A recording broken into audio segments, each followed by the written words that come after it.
This is Changemakers with Katie Gore, finding the right solutions for the affordable housing community.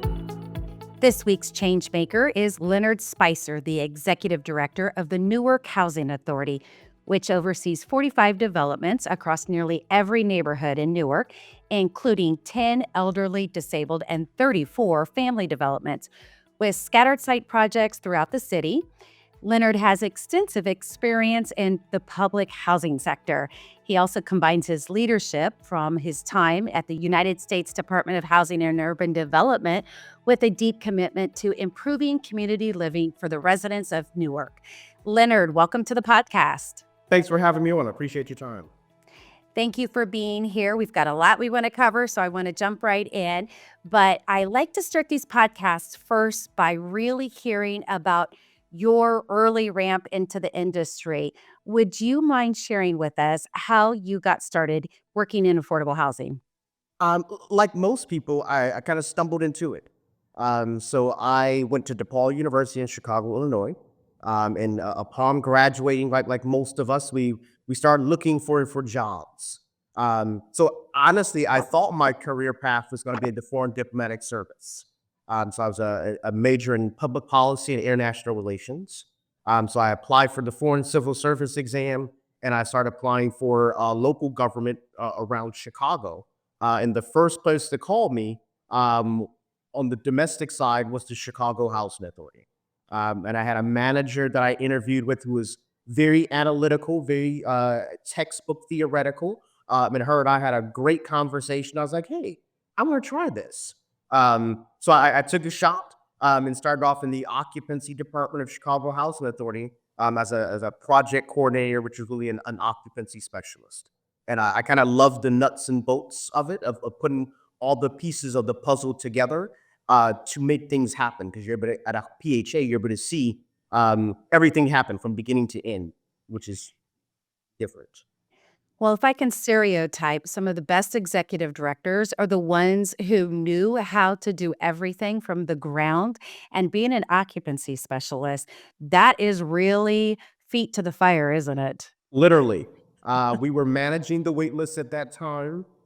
Chicago's, as I'm sure you're aware, one of those unique housing authorities where they outsource all the day-to-day operations of all the sites. So we were routinely working with the property managers and the various management firms, but we still received all the waitlist applicants. So it was still touching base with those residents that were looking for housing, actually those individuals looking for housing, but also having a lot of one-on-one conversations with the community about how long they've been on the wait list, how the family composition has changed, how their income has changed, and just kind of working through all those things. So it definitely was never a boring day at CHA.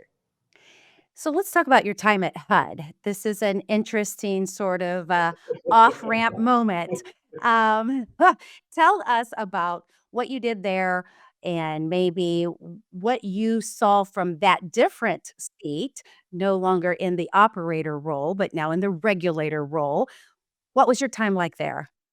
Right. Again, I ran the gambit of my time at the U.S. Department of Housing and Urban Development. I started off as a portfolio management specialist, a GS9, so came at the entry-level professional position in the Fort Worth field office. And we had jurisdiction of about 80% of the state of Texas. So from those small rural housing authorities that were about 50 units, in the middle of a very rural area to the very largest housing authorities, some which are the Dallas Housing Authority. I think that was probably the largest housing authority in our jurisdiction. So it really varied from 50 units to 10, 12,000 units, right? But in that role, it was a little bit of everything, touching base with the housing authorities. Are you leasing units? What are your REACT scores looking like? What is your occupancy plan, your capital fund? But it wasn't, for me, it wasn't just there because I started off doing that, but I also transitioned to being a division director in the New York City field office. So working with the largest housing authorities in the country in New York with the NYCHA, the HPDs, and then transitioned over to Newark as the PIH director, so then having jurisdiction of the entire state and engaging with all the house authorities as well as the various groups throughout the state of New Jersey, and as well being a receiver. I work as a recovery administrator for house authorities are declared in default, where HUD comes in and takes possession of the house authority. In that capacity, I was working as um, interim executive director, board chair, interfacing with the congressionals, the mayor, HUD headquarters on the day-to-day operations. And realistically, years ago, I did a couple of disaster deployments, as we called them, with HUD. So working with the Office of Recovery Administration for Disasters on Hurricane Harvey. So really working with people who are directly impacted and trying to help them find with secure housing. So I've kind of done a lot in the regulatory side, on the HUD side in PIH, and look at it from GS9 to GS15. So I have a question. When you were serving as the Public Housing Recovery Administrator, is there something, and this is a huge stereotype, so like maybe drill down to the details and guide us here, but was there something that you could see, aha, this is where housing agencies got it right, and this is where they're all failing miserably? Are there a couple bullet points in each of those that you saw, or was it really different for every single city? There are always underlined, it's different in every scene, but there are underlying items that will carry from one place to another. And what I will say is you have to have an informed and educated board of directors, board of commissioners. At every housing authority that I saw that was in substantial default, whether however HUD stepped in, you had a board that was not informed and was relying solely on the executive director to give the narrative. And that can be good if you have someone that is well intentioned in doing things the right way. But if you have someone that just doesn't know, then they're painting far outside the lines. And you're not aware of that until it's too late, because that's when you have people from HUD coming in to do reviews and to slap your wrists on what they did that they shouldn't have done. And I mean, ultimately, it's a business driven model, but there are impacts to residents' lives. And I think that board being able to have the handle on policy, performance, and just being able to kind of have that true board role. So I could see where that would be one of the major indicators if it's going right or not. Definitely. And we have to have conversations on those annual, we all get the FOS scores, the assessments from HUD. So I hope every housing authority is their board is having conversations with the executive staff annually on what drilling down on what was our scores and these four sub indicators, and how does this roll up to the big picture, and what are we doing to improve, right? So that should be the hopefully the nexus of the annual check-ins on how are we doing as an agency and are we meeting the needs of our community. I like to commonly use an example when I worked in public housing, and we would go out and do a pre-react inspection, and we'd do a property tour, and we'd have everything tight and tidy, and then 1 or 2 days later, you'd come back out and you're like, "Wait a minute, we just had the grounds cleaned up. What happened here?" But that demonstrates constant vigilance, and even though you had it together 1 day, 2 day, 30 days ago, that does not mean you're gonna have it together tomorrow, and that constant vigilance is hard on staff because these are complex programs, but, what I like about what you're doing here in your role is that you have brought a multi-layer approach to performance management and accountability. So, without giving the punchline first, why don't you tell us what your approach to just creating that performance platform and that culture, how is that impacting your leadership in your current role? I try to be more hands-on than I probably should. But what I believe is you have to meet people where they are, right? And part of that is having those challenging conversations, but also being able to speak to people in language that they understand, which means oftentimes you have to have the prerequisite background to understand what they're going through. So from my perspective, I've been a property manager. So I can sit down with our property managers and talk about the basics of property management. Are you collecting rent? Did you go knock on the door? Did you put the notice under the door? You didn't hear from someone who typically pays rent. Did you open their file up and call the next of kin to see if someone's in the hospital, if something has happened? That's the basics of property management. Have you walked your property? Are you walking it? Right? I've overseen a maintenance department and in Miami-Dade County, where I was an assistant division director of the public housing. So I understand the day-to-day maintenance because I lived it for 4 years almost, right? So being able to meet those people where they are and say, hey, I understand. How can we help? This is what our end goal is. This is where you are. What tools can I provide you to get you there? Because this is the ultimate goal. And let's figure out what that path looks like, as opposed to, as people always say, the executive director, we sit in an ivory tower and just dictate from the central office of what has to happen. I go out to the sites. I have conversations, and I have conversations based on my practical experience, but also listening to them of what's happening there. Because Newark is not the same as Miami. Newark is not the same as Chicago. So what I have learned in those places isn't, I can't just put that here and say, we're going to make this what it was somewhere else. But we have to have conversations about how do we improve and what are you seeing based on also what I have learned actually works. So you can't fluff me on some things because I know it. I know how long it takes to do a work order, the complexities, etc. So it can't be pie in the sky. It has to be applicable of what does it take to lease up, to fill this 5 date out, to get it out, to get it done, right? And saying, hey, well, they didn't come in that 30, 60-day window. I'm going to say, well, it's 120 days. Where do we start this process, right? So just kind of meeting people where they are, providing goals that are going to kind of seem pie in the sky, but we have to have something that's high level that we're trying to get to, but then have various touch points, kind of using the SMART system of how are we moving the ball closer to getting there, and being reasonable with those expectations. Because as you mentioned, things change. It is a dynamic area, dynamic market. So we have to be realistic, but it doesn't mean we shy away from trying to meet perfection.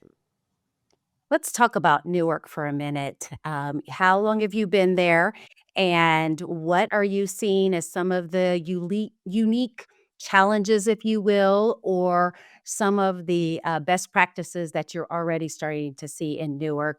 I love Newark. It is a very challenging city, but it actually is so rewarding on so many parts. But I want to hear your perspective on Newark. So I agree with you. I've been here a year. 300 and 372 days, if I'm being exact. Looking at today's calendar, it is a mix of a little bit of everything, which is what I find very interesting about Root. Um, it is an agency that historically have went through a bellwether effect, or it's been troubled, it's got out of trouble, it's got back into trouble, which isn't uncommon for a lot of housing authorities across the country. So what I have taken the approach of here is kind of diving into the meat and potatoes, getting back to the basics of what we are supposed to be doing on a day-to-day basis, right? How do we meet our customers, and how do we ensure that they have safe, sanitary, and decent housing at the very minimal, right? But part of that is making sure that we have the correct systems in place so we can track, so that our clients can track, making sure that we're doing what our regulator says we have to do with our 5/8 on our HCV program, as well as our public housing program. So it really is diving into the weeds, getting into the programmatic areas to understand where we may have gone off and how we can then kind of get back on path so that the scores improve holistically. And that really is culture change. This is an agency that at one point in time was more than 12,000 public housing units, and now we're down to about 7,000 public housing units, right? This is an area that we have said historically of we are going to, which is uncommon in large urban areas, where we're going to demolish an older complex that has outlived its life expectancy. And we say we're going to build back, and 5, 10, 15, 20 years go by, and that lot is still sitting there, right?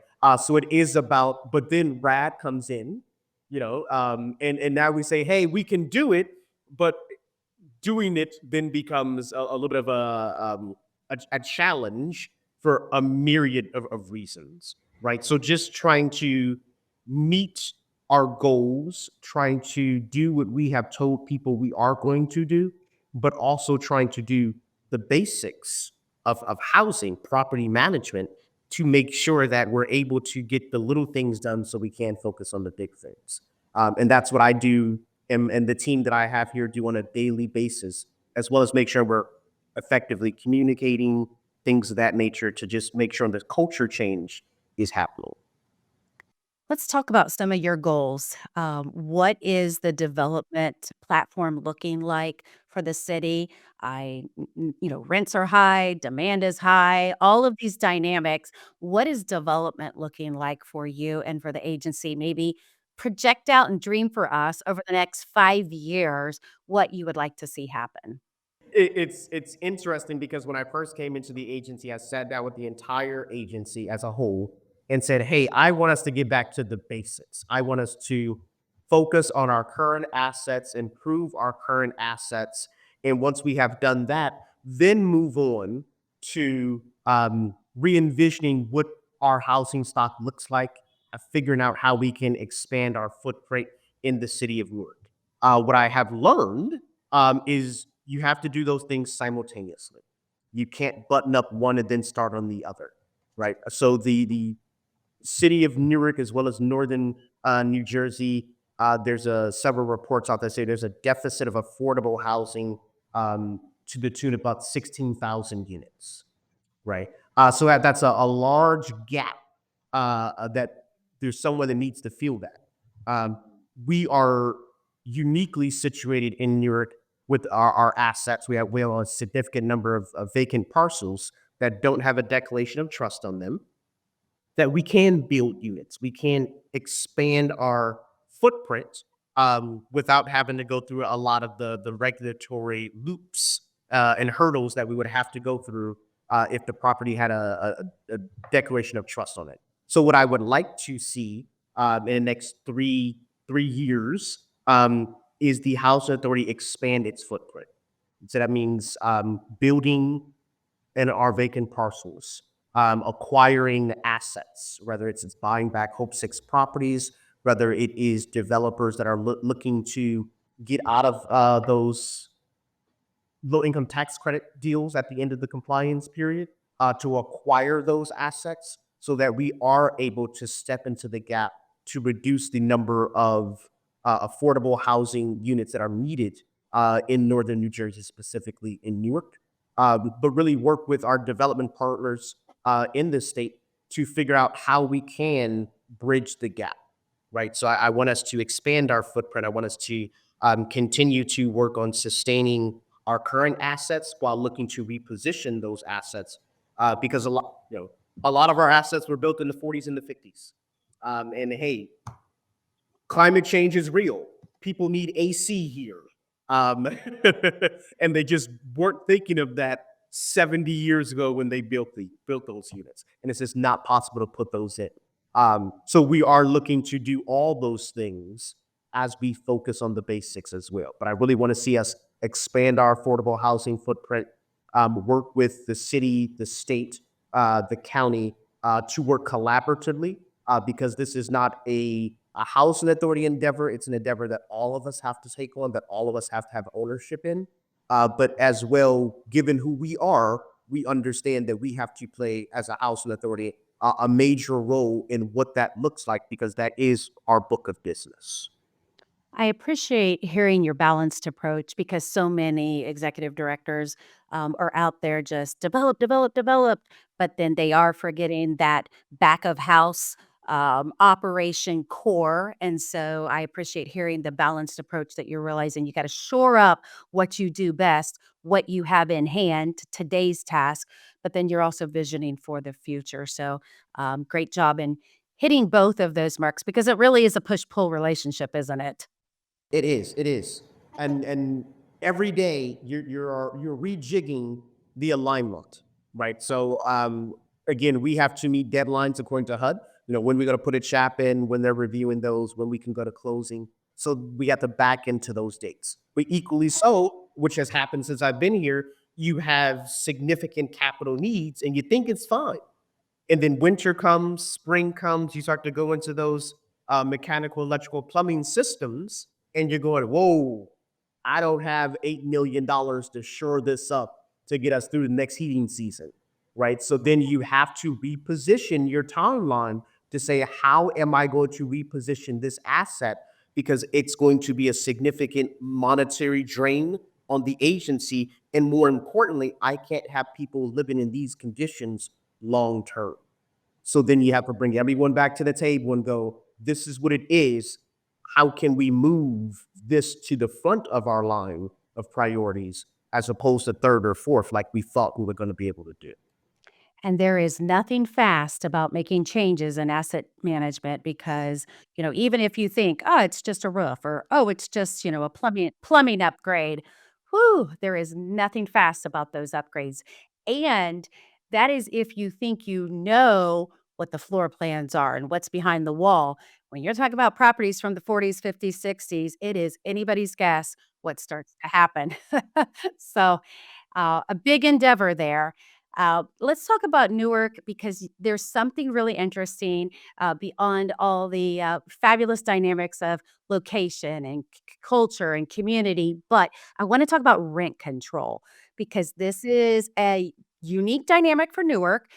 Well, first of all, there are going to be people listening who don't even know what's happening. So start us at the basics and tell us um, what is happening in Newark with rent control. How is that navigated? And what are you seeing as some of the advantages to what's going on? Yeah, so Newark has tried to take bits and pieces from places around the country, and closest to us is New York, that most people are aware of rent control, and they're doing their own version of it, right? And they're several different iterations in several different ways. So, the city is saying that there needs to be inclusive zoning, which means there's 20% affordable units in any new project that is constructed in the city of New York, right? With the intent being, it then opens up a path for to ensure that we are not entering a situation by which we have the have versus the have-nots. And if you have the money, then you can live in a new high-rise buildings with all the amenities, and those that don't have it are working in those buildings but never been able to live there, right? Equally so, given post-pandemic, we have a significant number of people who are New Yorkers that have moved over to Jersey because what they were able to get in New York, they could get twice that in Jersey. But those people still work in New York and are still making New York money. The average person in Newark is walking away with $49,000 a year in income, right? So the city is coming up with different ways, working with the county to ensure that residents aren't written burdened, that we are able to, at the housing authority, increase our FMR family, our fair market rates, to assist individuals looking for housing with our vouchers, but also to ensure that any new development that comes online, new construction, has a percentage of affordability built into it, as well as the housing authority is always looking to self-develop so we can ensure that there are affordability in projects that we take on. And let me know if I've answered you directly, if I've kind of gone off in a different direction.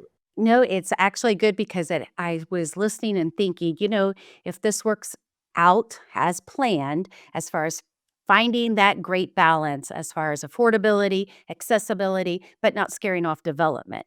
And if that right balance happens, I envision this could be a very innovative project nationwide that people would want to explore, look at the metrics, look at how you did it, see what the results were. Definitely. And there are the for me, the beauty is there are a lot of jurisdictions that have done something similar to this. So I'm sure you've talked about El Paso in home, right? And what Jerry was able to do there, close to 15 years ago. What Mary Margaret has done in Fort Worth, what Miami's doing with their portfolio chat, what Orlando has done. So there's a number of housing authorities across the country that we can look at them as case studies on what was done right, what there could have been some improvements on. We can talk to those executive directors so we can kind of avoid some of those pitfalls.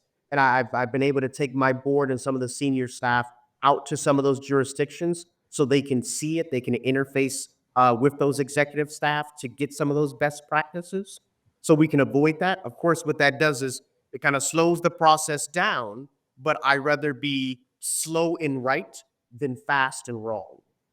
So I really prefer to go about it in a methodical way so it's sustainable as opposed to saying, I have a 3 to 4 year contract. I need to show what I've done so I can keep my job. Really, it's about serving the community and making sure that I provide the tools and the resources for sustainable growth, whether I'm here or not, so that the housing authority can be successful in the future. Because it's really about serving the needs of the community and the agency and not my own real estate. And, let's be honest, most humans, we all want to talk about what works well, and we get uncomfortable and our hands get sweaty when we talk about what didn't work well. And as an industry, I believe that we need to lean into that because we're only going to be better with affordable housing policy and our national objectives if we're able to say, wait a minute, we forgot about this over here, or we didn't see this obstacle. And then the next community goes, aha, I learned it. I got it. Now I can keep even elevating even faster. So, what you're explaining here is fabulous. And it's not something that's usually incorporated on a leadership objective. So, good job for you and your team there. Speaking of objectives, I want to talk about historically significant sites. You've got one there, Terrell Homes.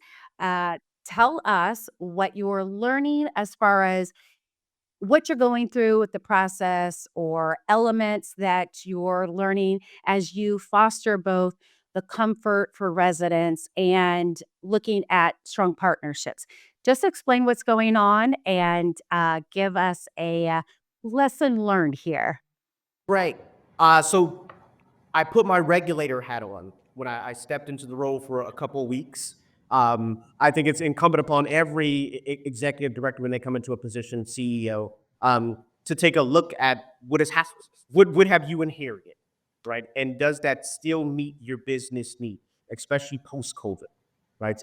So Terrell Homes is a historical community here in Newark that the housing authority went through or has elected to do a knockdown rebuild. Long story short, so what we did tell all our residents was, hey, you will have right of return. No matter what happens, we are going to rebuild this community and you're going to have a right of return so no one is being left out. What then happened was COVID. And COVID changed the cost of borrowing money, the timeline to complete projects, and it significantly impacted the housing authority's operating cash.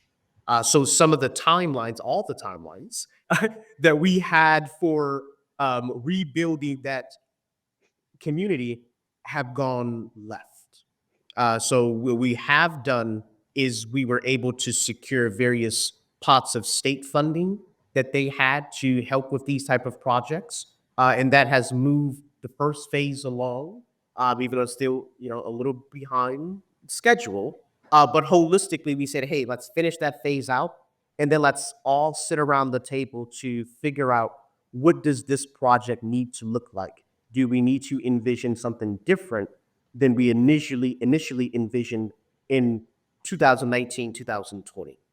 right? So it doesn't change what our commitment has been for the community. What it has done is said, hey, we envisioned this was going to be 350 units, but can we upzone to make it a larger, to increase the density so we bring back more units than just the 349 units that were envisioned, right? Does the mix need to be different as opposed to 60% senior, 40% family? Does it need to be 40% senior and 60% family, right? So we're having those conversations now to make sure that, hey, what they envisioned originally, it worked then, but does it look differently now in a post-COVID world 5 years later, right? But also making sure the community understands that, hey, we're going to move forward with demolishing those buildings as we said we're going to do. So you're not driving by year after year going, they displaced us and they said they were going to do something that they never did. So we want to show the community as well as ourselves that we committed to something and we're going to follow through with that commitment. And we're going to continue to go back to the community on a regular basis to say, this is what it looks like. And this is the revised timeline on what that's going to look. And those aren't easy conversations because I wasn't here then, but the community lays that at my feet, and I understand that that's what we said we were going to do. So we're making sure that we follow through with that commitment, but it also includes community input. Mhm. And community input links back to what we talked about earlier, that you're doing a great job of accountability. And so you're taking that seriously when you bring that message back to the community. And it, quite frankly, comes down to tenacity and the sheer will to want to make that happen because there are so many obstacles in the way to get to a ribbon cutting, quite frankly. So, just that sheer will and that tenacity to make sure that, we said what we would do. We're going to make it better. We're going to assess it. We're going to also have the flexibility to say, what has the market done? What does the development need done? So great job moving that forward. But I sort of casually joke and I say, when I did resident relocations, I used to not need hair dye, but that but after some of those projects, it's like, whoa, it does take a toll. But again, I come back to that tenacity and that sheer will to want to make it happen and stay engaged with the partnerships. So, good job moving that forward. I know it's going to be a roll up your sleeves kind of moment, but you've got the right approach and you're putting all the things in place. Speaking of approach, I want to talk about partnerships. Okay. Will you tell us what's happening with Connect Newark? Because we've seen a lot of housing authorities. Some of them have gone like just full speed ahead when we talk about digital inclusion, and others have been like, I'm a housing authority. Why do I need to do that? So tell us what your approach is and what's happening. So I believe in working with our external partners as much as possible because they're going to have the expertise. I believe that we are a housing authority. We are a landlord, right? And my expertise is property management. I am not an IT company. I do not know fiber optics, so I need to work with people who do, who that is their expertise, to provide services for my community, right? So we're very lucky to have the buy-in from the city, working with several nonprofits throughout the city and the county. Some of our local companies here who do fiber to provide internet and high-speed internet throughout, at this point, the intent is to be all of our properties, but throughout most of our properties at this point. So we were able to effectuate relationships with them where they were able to do the install through, at least right now, most of our senior buildings, our senior properties moving into our family properties. In some cases, it's free. In most cases, it's a flat rate per month. Initially during COVID, it was $10 a month to get you wireless internet in your unit. And I think it's up to $20 a month now. But that is something that a lot of house authorities don't have. They don't have the fiber optics there to be able to do that. So it has been a blessing for us to have those partners that have that capacity that we've been able to work with, to ensure that we have broadband internet throughout our community, and working to make sure we have it throughout our portfolio. I'm hoping to have conversations with people in the near future about being able to make it free. But again, that's where I'm shooting for. If we can find some other philanthropic organizations that can help us bridge the gap to make sure it's a nominal fee, I'm all for it. But the intent, especially given what we lived through of COVID, of hey, broadband internet is something that everyone needs. It is very quickly becoming a need as opposed to a luxury as some people see it. So we've talked about your leadership. We've talked about Newark. We've talked about your vision and your future plans. I want to talk about you now. Specifically, you are a veteran. You are a community member. You're involved in Alpha Phi Alpha. And I once had a person tell me, if you want to get to know a person, ask them what kind of projects outside of their day job really, really drives them. So I'm posing that when I got asked that question, I was like, oh, wait, I have a life outside of my job? Hold on. So so yeah, take a minute here, but I want to ask you that very same question. What drives you personally outside of your day job? So first, I'm a father, right? So that drives me. I have a 3-year-old, and I am his jungle gym. I am his ladder. I'm his playmate, right? So what drives me every day is making sure that I leave my community in a better place than it was when I got there, and I can see that in him every day, right? So when I take a step out of that into my broader community, it really is about giving back. So how can I be of service? For me, it's been in the military. It's been working with nonprofits. It's been working with housing authorities. But with my fraternity, it's mentorship of those in our community. It's been currently I'm helping one of the chapters I'm part of write a grant for building a community center, so we can service the community better, so we can have centralized resources. And that was I thought was going to be a small lift. As I start to get into this 90-page grant, I'm quickly learning this is a much larger lift than I thought it was going to be. But those are the things that drive me. It's really about making sure the community, wherever I am, I have been able to be of service, of value to that community, whether it's in mentorship through our youth, whether it's community service projects, and that can be done, through writing grants, or volunteering on the weekends. We all do the around the holidays of the food banks and things of that nature, making sure that people are which is prevalent now, was making sure that people could vote, that they were to register to participate in the democratic process, wherever their leanings were, and really just ensuring that I create a world for my son to live in, that I can say that I helped. So often, people in private business are very much concerned about their nuclear family. Have I provided a trust, a sum of money for my offspring, for my family to live good off of?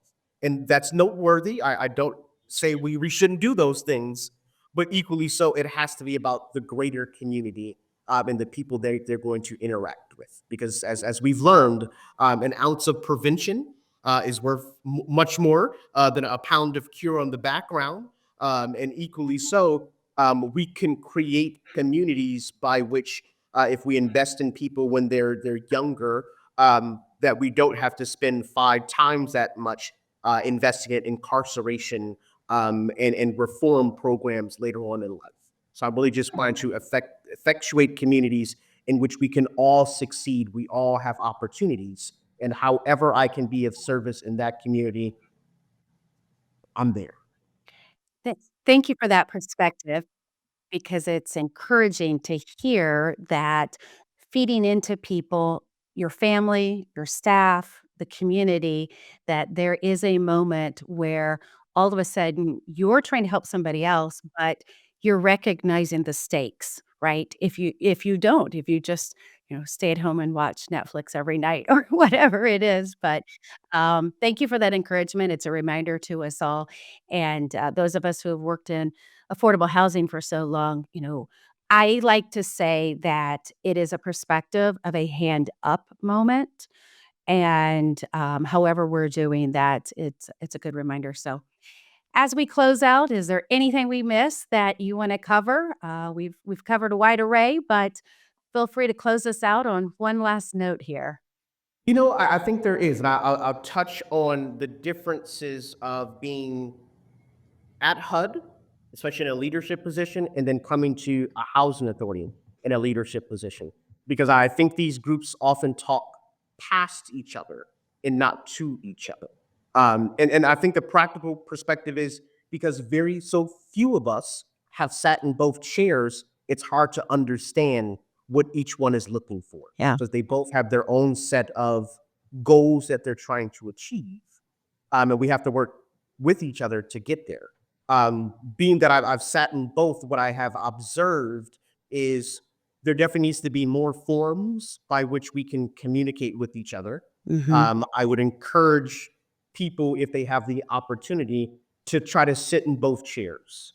Whether you do a couple of years in a HUD role or at a state housing authority or a state regulator, as well as at a housing authority in a property management position.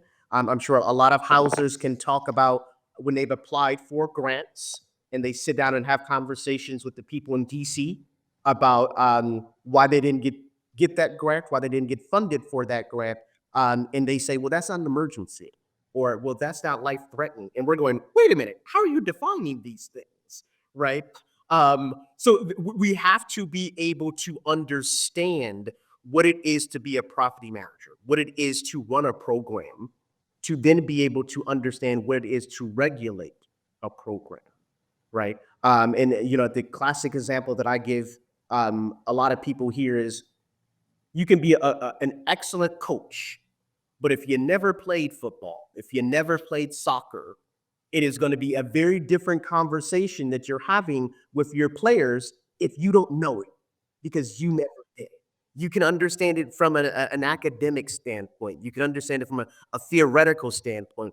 But until you've been on that field, until you've taken that hit, until you've had to write the grant, until you've had to do the OAP, you don't understand what it takes to do those things.